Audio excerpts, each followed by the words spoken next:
हुकूमत और कालादम TLP में मुआहदे के बाद मंगल से अब तक कालादम जमात के 2000 से ज़्यादा कारकुनों को रिहा कर दिया गया।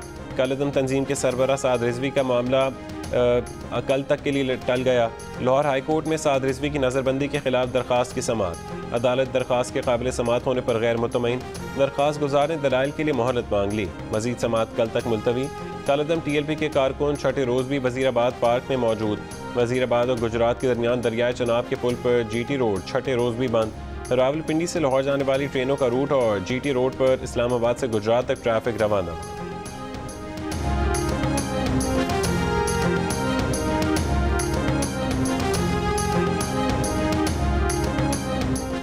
मुस्लिम लीग नून का कालादम TLP से मुआहदा फौरी अवाम और पार्लियामान के सामने लाने का मुतालबा। पुलिस के शोहदा से रवा रखे गए रवैये की मजम्मत।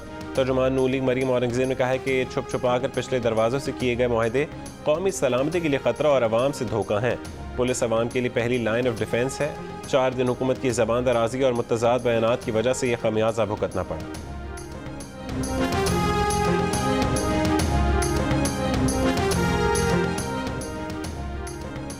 सुन्नी तहरीक कालादम तहरीक लबैक से भी ज़्यादा पुरतशद्दुद थी मगर ख़त्म हो गई। कालादम TLP का उससे भी जल्द खात्मा हो जाएगा। वफाक के वज़ीर इत्तलात फवाद चौधरी का बयान। कहा कि मजहबी इंतहा पसंद ग्रुपों के पास हजूम को तशद्दुद के लिए इस्तेमाल करने की सलाहियत तो होती है, लेकिन सियासी मैदान में उनका किरदार हमेशा बहुत महदूद होता है। TLP के साथ इत्तेहाद करने का मतलब दुनिया में पाकिस्तान को तनहा करना हो।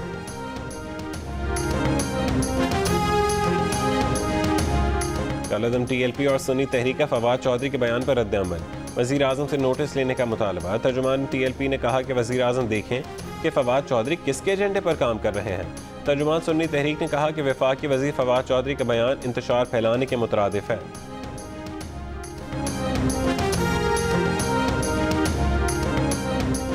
हुकूमत ने अपने ही लाए ऑर्डिनेंस में सदर को दिया गया चेयरमैन नैब को हटाने का इख्तियार वापस लेने का फैसला कर लिया। तीसरा नैब तरमीमी ऑर्डिनेंस पार्लियामेंट में पेश किया जाएगा। सदर से चेयरमैन नैब को हटाने का इख्तियार पार्लियामेंट के जरिए वापस लिया जाएगा। इससे पहले वफाकी हुकूमत ने 1 नवंबर को जारी करदा तीसरे नैब तरमीमी ऑर्डिनेंस में चेयरमैन नैब को हटाने का इख्तियार सुप्रीम जुडिशल काउंसिल से लेकर सदर मुमलिकत को दे दिया था। अब यह इख्तियार सदर मुमलिकत से वापस लेकर दोबारा सुप्रीम जुडिशल काउंसिल को ही दिए जाने का इम्कान।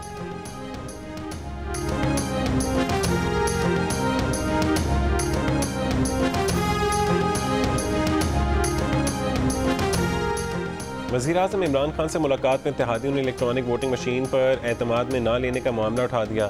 ज़राए के मुताबिक अहम कानून साजी पर एतमाद में ना लेने का शिकवा कर दिया। वज़ीर-ए-आज़म ने वज़ारत साइंस एंड टेक्नोलॉजी को इत्तेहादियों को वो तफसीली ब्रीफिंग की हिदायत की। आइंदा हफ्ते तफसीली ब्रीफिंग का इम्कान।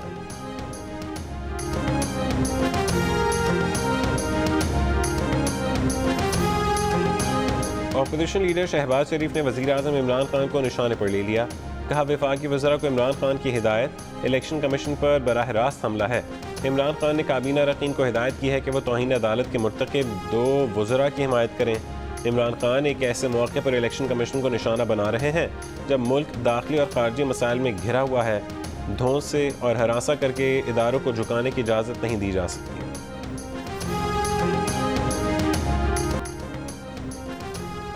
मुल्क में कोरोना के मुस्बत केसेस की शरह 1.27% पर आ गई। 24 घंटों में 561 अफराद में वायरस की तस्दीक। मज़ीद 11 अफराद इंतकाल कर गए। टंडोला यार में महकमा रेवेन्यू और महकमा सेहत की कार्रवाई। टीमों ने मुख्तलिफ इलाकों में गश्त के दौरान गाड़ियों मोटरसाइकिलों को रोक कर मुसाफिरों का वैक्सीनेशन कार्ड चेक किया। गैर वैक्सीन शुदा अफराद की एम्बुलेंस में वैक्सीनेशन का अमल जारी। इस्लामाबाद में डेंगू से मजीद एक शख्स इंतकाल कर गया। तादाद 15 हो गई। ज़िले इंतजामिया के मुताबिक वफाकी दारुल-हुकूमत में 24 घंटों के दौरान डेंगू से मजीद 98 अफराद मुतासर हुए। पंजाब में डेंगू के मजीद 500 मरीज सामने आए। 358 का ताल्लुक लाहौर से निकला।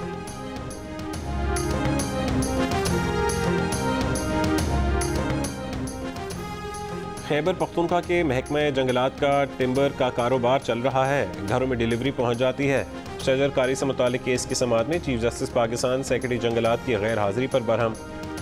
रिमार्क्स दिए कि क्यों ना सेक्रेटरी जंगलात खैबर पख्तूनख्वा के वारंट निकाल दें। खैबर पख्तूनख्वा में मारगला के पहाड़ों पर होटल और रेस्ट हाउसेज बन गए हैं। दरख्त काट कर नेशनल पार्क में तामीरात की जा रही हैं। जस्टिस एजाजुल एहसन ने रिमार्क्स दिए कि बिलियन ट्री सुनामी मंसूबे की तफसीलात मांगी थी। ताकि देखा जाए दरख्त कागज़ों में तो नहीं लिखे गए। बीज फेंक कर सारा काम अल्लाह के हवाले कर दिया गया। पूरे मुल्क की तरह बीज भी अल्लाह के ही हवाले कर दिए।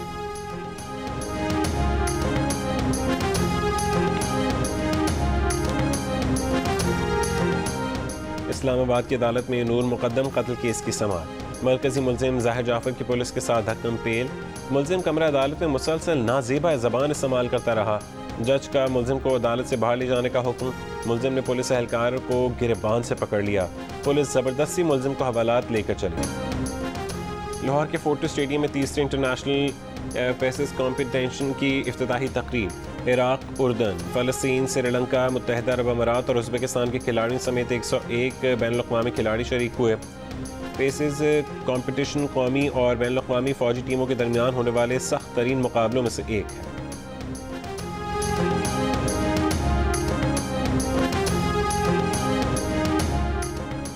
आज़ाद कश्मीर के इलाके पलंदरी में मुसाफिर कोच खाई में जा गिरी। हादसे में अमवात की तादाद 27 हो गई। 5 अफराद जख्मी। पुलिस का कहना है कि हादसा मंजियाड़ी के करीब पेश आया। कोच में 30 से ज़्यादा मुसाफिर सवार थे। ग्लासगो में मौसमियाती कॉन्फ्रेंस COP26 जारी। हॉलीवुड अदाकार लियोनार्डो डिकैप्रियो की शिरकत। कम उम्र माहौलियाती कारकुन ग्रेटा थुनबर्ग का जुमे को मौसमियाती हड़ताल और मार्च का ऐलान। ग्रेटा थनबर्ग का कहना है कि नाम निहाद लीडर्स ग्लासगो में मुलाकात कर रहे हैं। नुमाइशी बयानबाजी से साबित करवा रहे हैं कि वो कार्रवाई करना चाहते हैं। तब्दीली कॉन्फ्रेंस के अंदर से नहीं, अवामी दबाव से आई।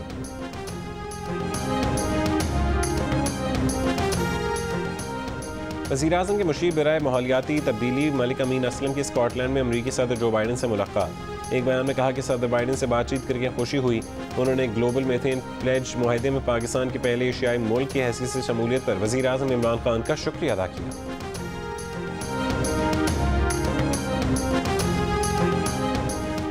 T20 वर्ल्ड कप में न्यूजीलैंड ने स्कॉटलैंड को 16 रन से हरा दिया।